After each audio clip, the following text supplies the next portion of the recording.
पश्चिमबंग में प्रबल वर्षार भूस्खलन दार्जिलिंग रे भूस्खलन रे 14 जनक मृत्यु होता जनापड़ी। धसीगला लुहा निर्मित डुडिया ब्रिज धसी अति कम 6 जनक मृत्यु होता सूचना मिली। राति सारा लगाण वर्षार पश्चिमबंग उत्तर पार्श्व में गंभीर परिस्थिति सृष्टि होती। दार्जिलिंग मिरिक एवं सुखिया अंचल भूस्खलन यह अघटन घटी। दार्जिलिंग जिला पुलिस द्वारा उद्धार कार्य जारी रही। मृत्यु संख्या आहरी अधिक होगा आशंका करा जाउछि। वर्षा और भूस्खलन जोगु पश्चिमबंग एवं सिक्किम मध्य सड़क जोगाजोग विच्छिन्न हो जाइछि। दार्जिलिंग एवं सिलीगुड़ी मध्य मुख्य रास्ता अवरोध होइछि। जलपाईगुड़ी सिलीगुड़ी एवं कुचबिहार को मध्य गाड़ी चलाचल हो पारुनी। अनेक अंचल जलबंदी हो जाइछि। जातीय राजपथ 10 विभिन्न रास्तार माटी धसी रास्ता अवरोध होइछि। तिस्ता नदी में बन्या आसिबारु कालिम्पोंगरु तिस्ता बजार दे दार्जिलिंग जिबा रास्ता बंद हो जाइछि। कोर्नेशन सेतु दे सिक्किम एवं दार्जिलिंग पहाड़ को जोगाजोग बंद हो जाइछि। प्रबल वर्षा एवं भूस्खलन जोगु गोरखालैंड आंचलिक प्रशासन जीटीए दार्जिलिंग रे टाइगर हिल एवं रॉक गार्डन समेत पर्यटन स्थल गुड़िक बंद कर दिया जाइछि। दार्जिलिंग रे टॉय ट्रेन चलाचल मध्य बंद रखा जाइछि। उद्धार एवं रिलीफ कार्य जारी रहिथिबा बेले कर्तृपक्ष स्थानीय लोक एवं पर्यटकों को सतर्कता अवलंबन करने को परामर्श देइछन्ति। पश्चिमबंग रे भूस्खलन 14 जनक मृत्यु होइछि। दार्जिलिंग रे 14 जनक मृत्यु होइथिबा सूचना। लुहा निर्मित डुडिया ब्रिज मध्य धसी जाइछि। अति कम 6 जनक मृत्यु होइथिबा सूचना। राति सारा लगाण वर्षा होइथिला। लगाण वर्षारु पश्चिमबंग उत्तर पार्श्व में गंभीर परिस्थिति सृष्टि होइछि। दार्जिलिंग मिरिक एवं सुखिया अंचल भूस्खलन यह अघटन घटी सूचना। दार्जिलिंग जिला पुलिस द्वारा उद्धार कार्य जारी रही। मृत्यु संख्या आहरी अधिक होगा आशंका करा जाउछि। वर्षा भूस्खलन जोगु पश्चिमबंग एवं सिक्किम मध्य सड़क जोगाजोग विच्छिन्न होइछि। दार्जिलिंग एवं सिलीगुड़ी मध्य मुख्य रास्ता अवरोध होइछि। जलपाईगुड़ी सिलीगुड़ी एवं कुचबिहार को मध्य गाड़ी चलाचल हो पारुना। रास्ता अवरोध हो जाइछि। अनेक अंचल जलबंदी हो जाइछि। जातीय राजपथ 10 विभिन्न स्थान में माटी धसी रास्ता अवरोध होइछि। तिस्ता नदी में बन्या आछि। बन्या आसिबारु कालिम्पोंगरु तिस्ता बजार दे दार्जिलिंग जिबा रास्ता मध्य बंद हो जाइछि।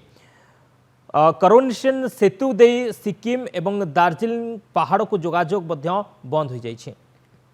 कोलकाता रिपोर्टर राजीव दास आम सहित जोड़ी। राजीव, पश्चिमबंग में भूस्खलन 14 मृत एवं आहरी मृत्यु संख्या बढ़िबा आशंका प्रकाश पाउछि। कौन वर्तमान स्थिति?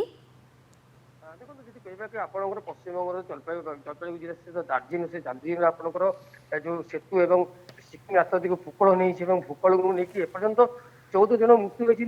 आउरी किसी भी आपंकर दबी रही पुलिस आशंका कर।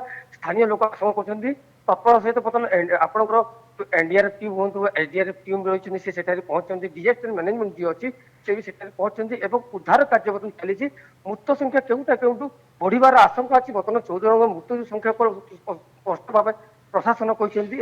यदि मृत संख्या कहवा कि मृत संख्या आपंकर बढ़ी पारे आउरी केते जन फसी अछंती ता पतन पर्यंत क्लियर नहीं प्रशासन को कौन स्पष्ट भाव कहुए नहीं किंतु एपर्यंत 14 जन जो मृत्यु होती मृत्यु को आपंकर मृतदेह उद्धार कर जो नाम बा ठिकाना एपर्यंत जना पड़ी ना।